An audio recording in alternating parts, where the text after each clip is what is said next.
This is CGTN, China Global Television Network.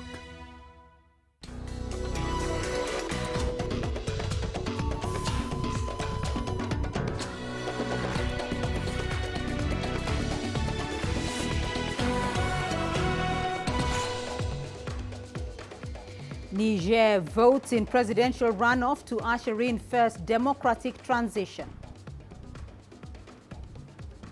Nigerian Air Force passenger plane crash kills 7 people. And we take a closer look at why Uganda's boo sauce is becoming a popular delicacy. Welcome to Africa Live on CGTN with me, Beatrice Marshall, in Nairobi. Also ahead on the program, Somalia seeks funds to address climate-related crisis. And the UK Health Secretary says South Africa variant outbreak is shrinking. Let's start off in Niger, where citizens in that country have cast their ballots in the second round of the presidential election. The poll is expected to usher in the first democratic transition of power since the West African nation gained independence from France in 1960. Outgoing President Mahamadou Issoufou voluntarily stepped down after a 5-year term. Ruling party candidate Mohamed Bazoum is seen by many as the favorite after leading with 39% of the votes in the first round, which was held in December. He is up against former President Mahamani Ousmane, who garnered 17% of the vote. The Sahel nation of around 24 million is one of the poorest in the world. It has struggled to deal with droughts, floods, and has been battling insurgencies near its western border with Mali and Burkina Faso. I have voted after spending several weeks in the provinces. I visited several villages and had a lot of contact. I wish for calm during this election, discipline, and that the winner be blessed with good fortune. I wish for good fortune on my side, of course, and I have many reasons to believe that it's on my side. And therefore, I look ahead at the future with serenity and a lot of calm. I am proud to be the first president in our history to be democratically elected and able to pass the baton to another democratically elected president. It is a major event in the political life of our country. A small Nigerian Air Force passenger plane crashed just outside Abuja Airport. The plane was on its way to Minna, a city about 110 kilometers northwest of Abuja. According to authorities, the aircraft crashed while returning to the Abuja airport after reporting engine failure. It is reported that the crash occurred due to engine failure. All 7 people on board are reportedly dead. He was struggling. He was coming from this side. I thought he just take off from airport. I think as he was coming, he just drove down. He tried to come up again. In fact, it's a merciful pilot. I saw it as he was going down. As he was going down, he struggled to go back to the airport. At the end of the day, just crashed down. I saw it when the plane explodes. It's very painful. Because when the plane just lands, I just hear wham. Once I hear wham. When I hear wham, I just see the thing just explode with fire and smoke together. In fact, I cannot go there. It was later I went there. When I get there, I saw those dead bodies on the ground. Well, let's cross over to the Democratic Republic of Congo, where 4 people have died following the latest Ebola outbreak. The nation's health officials have warned that locals are resisting measures to contain the highly contagious disease. A vaccination drive was launched last Monday, but as with past outbreaks, people in the region doubt the existence of Ebola and reject measures aimed at checking its spread. The 10th Ebola epidemic was declared on August 1st, 2018. It was finally eradicated late June 25th last year. An 11th outbreak of the virus was then declared over in November after claiming 55 lives in the DRC's northwestern province of Equator. The government of Somalia and the United Nations are seeking more than $1 billion to address a climate-related crisis in the Horn of African nation as locusts continue to cause devastation in most regions of the country. CGTN's Abdulaziz Bilo has more details from Mogadishu. Yusuf Haji is chasing away locusts that have invaded his farm in central Somalia. Swarms of desert locusts have descended on farms in the town of Beledweyne for the third time in less than a year, destroying crops and other vegetation. We use flames and smoke from burning tires to chase away the locusts. We also use empty tins to make noise, but the locusts are not going anywhere. We are appealing for help. We've heard of aerial spraying being done, but the service has not reached us. We lost our previous harvest. We do not want to suffer again. The situation is worse for Mohammed Abdi, who lives in the same area as Yusuf.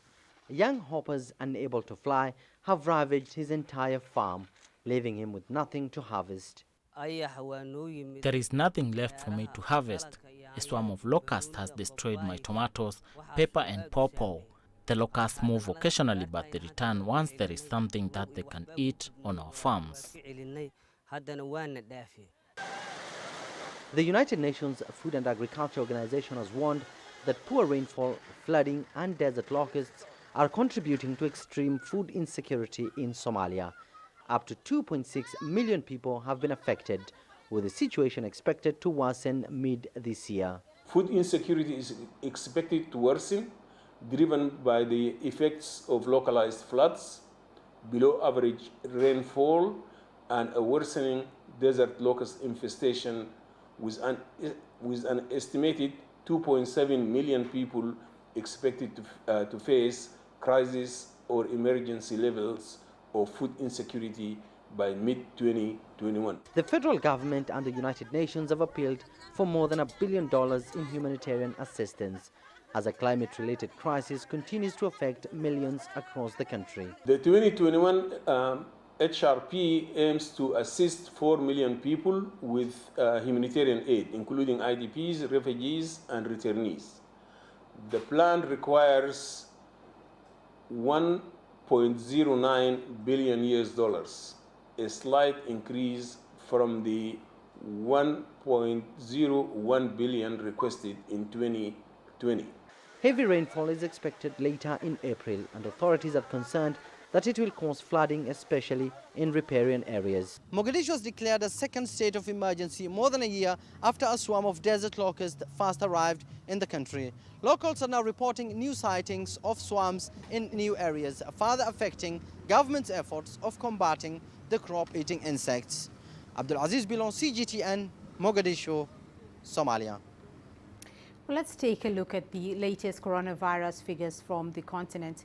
The number of confirmed cases has surpassed 3,819,000.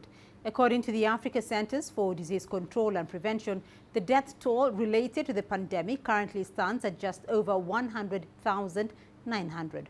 The body has also disclosed that Africa has recorded over 3,372,000 recoveries. Africa CDC data states that the Southern African region has the highest number of confirmed positive cases, followed by the Northern African region. The African Union had recently labeled the ongoing COVID-19 pandemic as a severe health emergency and termed it a grave economic and social crisis. Britain says the number of cases of a highly contagious coronavirus variant are dropping. The Health Secretary says the country is making progress against a strain first found in South Africa. The numbers have dropped from 300 a month ago to a dozen new cases now. Matt Hancock says vaccines are reducing transmissions, with the number of people hospitalized falling sharply as well. The government intends to analyze the impact of the variants as the country begins to ease its third lockdown. Meanwhile, Australia has started its vaccination program, with the Prime Minister among the first to get the shot. But up to 4 million Australians are expected to be inoculated by March. Our correspondent Grace Navarro has more from Melbourne.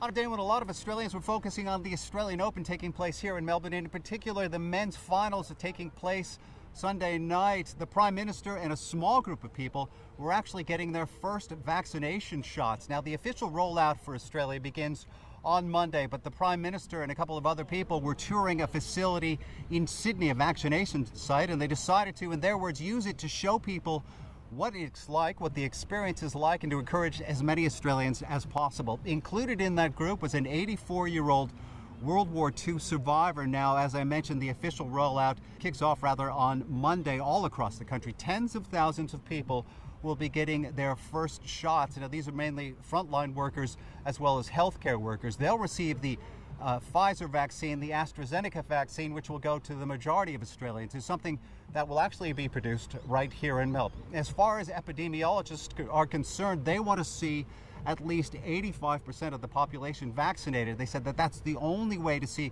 any kind of herd immunity built up against this virus. Greg Navarro, CGTN, Melbourne. Sudan's central bank has set the indicative rate of the country's currency at £375 to the dollar from a previous official rate of £55. The move comes in an effort to overcome a crippling economic crisis and access to debt relief. The change is also a key reform demanded by foreign donors and the International Monetary Fund, but was delayed for months as shortages of basic food and rapid inflation complicated a fragile political transition. The success of the transition is seen as crucial to stability in the region as Sudan emerges from decades of international isolation. We decided that our economy is at a situation that cannot be fixed without taking this decision. It is true, some foreign parties have said that if we take this decision, they can help us in certain ways. If we don't take it, we cannot help you or give you the aid we are giving you. Starting on Monday, money designated for the aid of families in need will be rolled out in the Finance Ministry's account in the Sunday's currency. After that, according to the plans of government branches, the Finance and Solidarity Ministries will kick-start it. You're watching Africa Live, still ahead in the program. We'll be taking a closer look at why Uganda's boo sauce is becoming a popular delicacy. And DJs living with disability in Kenya use social media to build careers.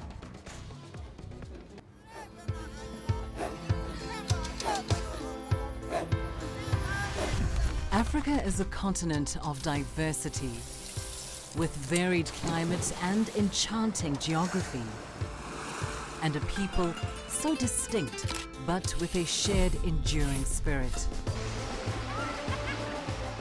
We are at the heart of the continent to bring you the untold stories. Let's have a look. We celebrate Africa as it shapes its own destiny. I've been Shirushi, Tunis, Cairo, Juba, Johannesburg, Ethiopia, Tanzania. Africa Live. Find your voice.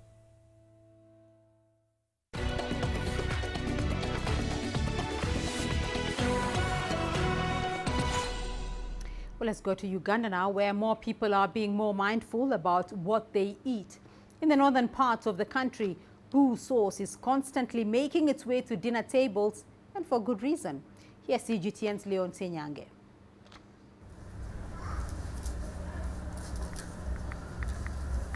Grace Orik carefully shreds leaves to make bo, a well-liked vegetable sauce from northern Uganda. It's made from leaves of cowpea plants, and it requires meticulous preparation. It is best when it is still young, tender. That's when you come out with very good sauce. And when you are cutting like this, it has to be as small as you can see. The leaves are boiled, tomatoes are then added for flavor. But there's more than one way of making bo sauce. Grace uses peanut paste in hers. You can add fish, dry smoked fish, or smoked meat in it, and you eat boiled, which helps to reduce this commonly known as lifestyle diseases, sugar diabetes, high blood pressure, high cholesterol. Bo is widely eaten and cooked in restaurants that specialize in northern Uganda food. And in homes like Grace's, it's regularly dished up. Besides bo, malakwang is another popular sauce from northern Uganda. And all these make for a perfect vegetarian meal. Malakwang is a sour green and red vegetable sauce. It is often served with millet bread and sweet potatoes to add to the spread. Millet is our staple food, and we know that millet is full of iron. It's good for the body, good for the blood. According to nutritionists, such meals offer numerous nutritional benefits. In traditional foods, most of them are prepared by steaming and boiling. So the number of calories in those foods are lower and fats. And the more the fats in a food, mostly saturated fats, the higher the chance you have to get lifestyle diseases.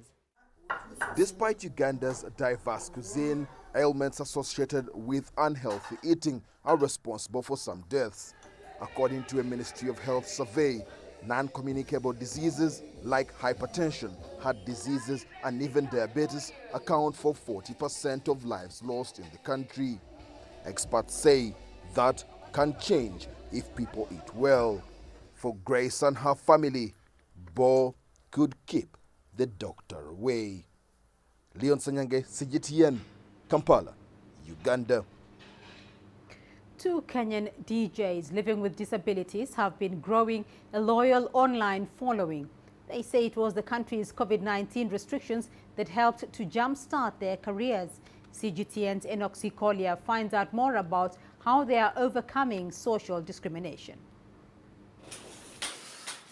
On the outskirts of Kenya's capital, Nairobi, Robert Kimotho, whose stage name is MC Robsy, and Joseph Kamau, also known as DJ Skylar, are setting up for an afternoon show. The two are online entertainers despite having physical disabilities. We decided to look for a place where we can be able to be expressing ourselves and practicing whatever we have learned on DJing. They have had to find other ways of making it as DJs, with event organizers refusing to give them a chance. The community normally says that persons with disability, they are beggars. So whenever you go to an office, many were giving us maybe 50 bob as a sign of just helping you. They don't want to listen to what you want to say or what you want to be helped. So they just take you as a beggar. Kimotho says such encounters kept demoralizing them until COVID-19 landed in Kenya early last year. And that presented the two DJs a platform to showcase their talents. You know, online, it doesn't need any permission to play. You just need maybe the data or the Wi-Fi and the smartphone. But you know, the gigs, you just need to go to maybe the organizers, and many of them, they reject. They say they don't want to be seen as people with disability, but great DJs who happen to have certain disabilities. We just wanted people to know that we are capable of doing what other DJs are doing. So we were very happy whenever we were live, and then we see people saying you are motivating us. Any positive vibes, they are coming to us. So it really motivated us and kept us doing it more and more. People are happy with what we are doing. Many are motivated, and some saying, if I can be a DJ with just one active toe, why will people say there are no jobs?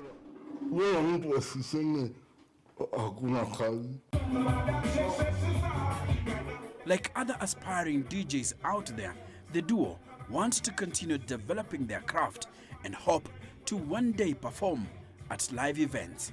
Enoch Sikolia, CGTN, Nairobi, Kenya. Let's now take a look at your sports news. Here's what's ahead. Kenya gears up for the 2021 Africa Cross Country Championships next month.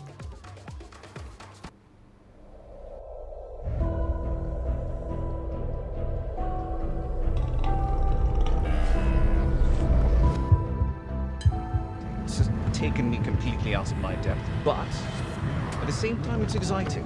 It's new, it's different, it's a challenge. It's really exciting.